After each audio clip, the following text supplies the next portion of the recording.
La Bible en un an, la 243e journée, le livre d'Ézéchiel, chapitre 18, verset 1 au chapitre 19, au verset 14, le livre des psaumes, chapitre 44, verset 10 à 27, le livre des proverbes, chapitre 22, versets 3 et 4. La première épître aux Corinthiens, chapitre 16, versets 1 à 24. Le livre d'Ézéchiel, chapitre 18. La parole de l'Éternel m'a été adressée. Pourquoi dites-vous ce proverbe dans le territoire d'Israël? Ce sont les pères qui mangent des raisins verts, et ce sont les enfants qui ont mal aux dents. Aussi vrai que je suis vivant, déclare le Seigneur, l'Éternel, vous n'aurez plus l'occasion de dire ce proverbe en Israël. En effet, toutes les vies m'appartiennent. La vie du Fils m'appartient aussi bien que celle du Père. Celui qui pêche, c'est celui qui mourra. L'homme qui est juste, c'est celui qui applique le droit et la justice. Il ne mange pas sur les montagnes et ne lève pas les yeux vers les idoles de la communauté d'Israël. Il ne déshonore pas la femme de son prochain et ne s'approche pas d'une femme pendant ses règles. Il n'exploite personne, il rend son gage au débiteur, il ne commet pas d'extorsion. Il donne son pain à celui qui a faim et couvre d'un habit celui qui est nu. Il ne prête pas avec intérêt et ne cherche pas à faire du profit. Il ne prend part à aucune injustice et juge conformément à la vérité entre deux hommes. Il suit mes prescriptions et respecte mes règles en agissant conformément à la vérité. Celui-là est juste et il vivra, déclare le Seigneur, l'Éternel. Supposons qu'il est un fils violent qui verse le sang et s'en prenne à son prochain. Ce fils n'imite en rien la conduite de son père, mais va jusqu'à manger sur les montagnes. Il déshonore la femme de son prochain, exploite le malheureux et le pauvre, commet des extorsions, ne rend pas le gage, lève les yeux vers les idoles et s'adonne à des pratiques abominables. Il prête avec intérêt et cherche à faire du profit. Ce fils-là vivrait? Il ne vivra pas.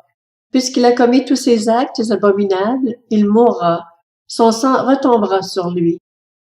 Supposons, en revanche, qu'un homme ait un fils qui voit tous les péchés commis par son père. Il les voit, mais refuse d'agir de la même manière. Il ne mange pas sur les montagnes et ne lève pas les yeux vers les idoles de la communauté d'Israël. Il ne déshonore pas la femme de son prochain. Il n'exploite personne, ne prend pas de gages, ne commet pas d'extorsion. Il donne son pain à celui qui a faim et couvre d'un habit celui qui est nu. Il ne s'en prend pas aux malheureux, il n'exige pas d'intérêt et ne cherche pas à faire du profit. Il respecte mes règles et suit mes prescriptions. Celui-là ne mourra pas à cause des fautes commises par son père. Il vivra. C'est son père qui a exploité les autres, qui a commis des extorsions envers un frère, qui a fait au milieu de son peuple ce qui n'est pas bien. C'est donc lui qui mourra à cause de ses propres fautes. Vous dites, pourquoi le Fils ne supporte-t-il pas les conséquences de la faute commise par son Père? C'est que le Fils a appliqué le droit et la justice, c'est qu'il a respecté et mis en pratique toutes mes prescriptions. Il vivra. Celui qui pêche, c'est celui qui mourra. Le Fils ne supportera pas les conséquences de la faute commise par son Père, et le Père ne supportera pas les conséquences de la faute commise par son Fils. Le juste sera préservé à cause de sa justice, et le méchant sera condamné à cause de sa méchanceté. Si le méchant renonce à tous les péchés qu'il a commis, s'il respecte toutes mes prescriptions et applique le droit et la justice, il vivra, il ne mourra pas. Toutes les transgressions qu'il a commises seront oubliées. Il vivra grâce à la justice qu'il a pratiquée. Est-ce que je prends plaisir à voir le méchant mourir, déclare le Seigneur, l'Éternel? N'est-ce pas plutôt à le voir changer de conduite et vivre? Si le juste renonce à sa justice et se met à commettre l'injustice, s'il imite toutes les pratiques abominables du méchant, vivra-t-il? Tous ses actes de justice seront oubliés parce qu'il s'est livré à l'infidélité et au péché. À cause de cela, il mourra. Vous dites, la manière d'agir du Seigneur n'est pas correcte. Écoutez donc, communauté d'Israël. Est-ce que c'est ma manière d'agir qui n'est pas correcte? Ne serait-ce pas plutôt vos façons d'agir qui ne sont pas correctes? Si le juste renonce à sa justice, s'il se met à commettre l'injustice et meurt pour cela, c'est à cause de ses actes d'injustice qu'il mourra. Si le méchant renonce à ses actes de méchanceté, s'il se met à appliquer le droit et la justice, il sauvera sa vie. S'il ouvre les yeux et renonce à toutes les transgressions qu'il a commises, il vivra, il ne mourra pas. La communauté d'Israël dit: la manière d'agir du Seigneur n'est pas correcte. Est-ce que ce sont mes façons d'agir qui ne sont pas correctes, communauté d'Israël? Ne serait-ce pas plutôt vos façons d'agir qui ne sont pas correctes? C'est pourquoi je vous jugerai chacun en fonction de sa conduite, communauté d'Israël, déclare le Seigneur l'Éternel. Revenez à moi et détournez-vous de toutes vos transgressions, afin que vos fautes ne causent pas votre perte. Débarrassez-vous de toutes les transgressions que vous avez commises. Faites-vous un cœur nouveau et un esprit nouveau. Pourquoi devriez-vous mourir, communauté d'Israël? En effet, je ne prends pas plaisir à voir mourir quelqu'un, déclare le Seigneur l'Éternel. Changez donc d'attitude et vivez. Le livre d'Ézéchiel, chapitre 19. Quant à toi, prononce une complainte sur les princes d'Israël. Tu diras: qu'était ta mère? Une lionne. Elle était couchée parmi les lions. C'est au milieu des jeunes lions qu'elle a élevé ses petits. Elle a dressé tout particulièrement l'un de ses petits, qui est devenu un jeune lion. Il a appris à déchirer sa proie, il a dévoré des hommes. Les nations ont entendu parler de lui, et il a été pris dans leur piège. Elles l'ont emmené, en mettant des crochets à ses narines, jusqu'en Égypte. Quand la lionne a vu qu'elle attendait pour rien, qu'il n'y avait plus d'espoir, elle a pris un autre de ses petits et en a fait un jeune lion. Il rôdait parmi les lions, il est devenu un jeune lion. Il a appris à déchirer sa proie, il a dévoré des hommes. Il a violé leurs veuves et détruit leurs villes. Le pays a été dévasté avec tout ce qui s'y trouvait, au son de ses rugissements. Contre lui se sont rangées les nations environnantes, venues de leur province. Elles ont tendu leurs filets sur lui et il a été pris dans leur piège.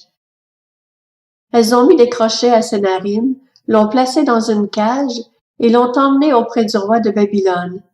Puis elles l'ont conduit dans une forteresse, afin qu'on n'entende plus sa voix sur les montagnes d'Israël. Ta mère était, comme toi, semblable à une vigne, plantée près de l'eau.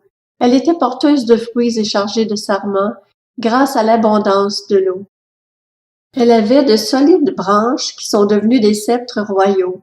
Par sa taille, elle dominait les broussailles. Elle attirait les regards par sa hauteur et par le grand nombre de ses branches. Cependant, elle a été arrachée avec fureur et jetée par terre. Le vent d'Est a desséché ses fruits.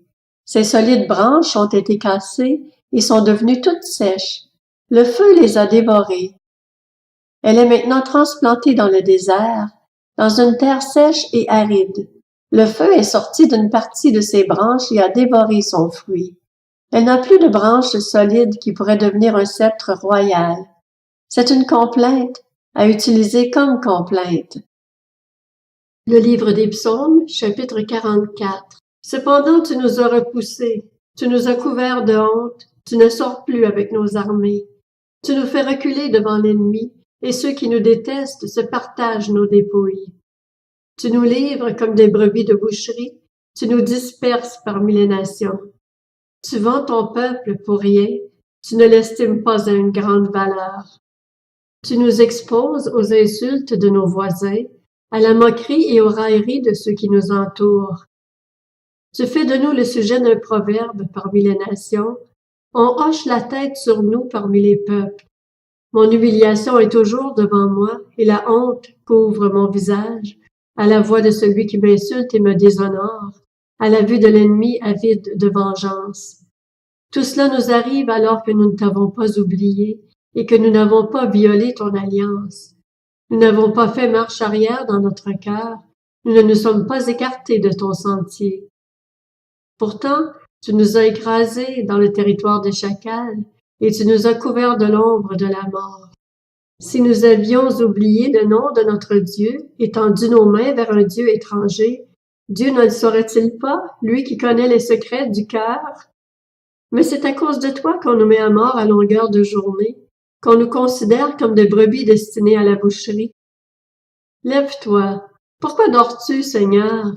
Réveille-toi, ne nous repousse pas pour toujours. Pourquoi te caches-tu? Pourquoi oublies-tu notre misère et notre oppression quand nous sommes affalés dans la poussière, quand nous rampons par terre? Lève-toi pour nous secourir. Délivre-nous à cause de ta bonté. Livre des Proverbes, chapitre 22. L'homme prudent voit le mal et se met à l'abri, mais ceux qui manquent d'expérience vont de l'avant et en subissent les conséquences.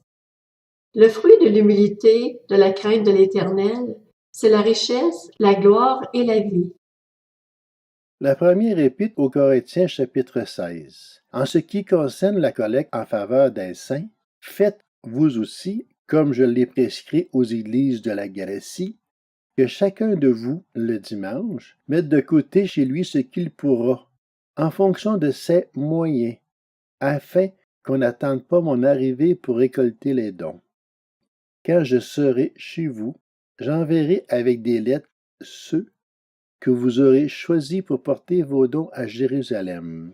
S'il est approprié que j'y aille moi aussi, ils feront le voyage avec moi.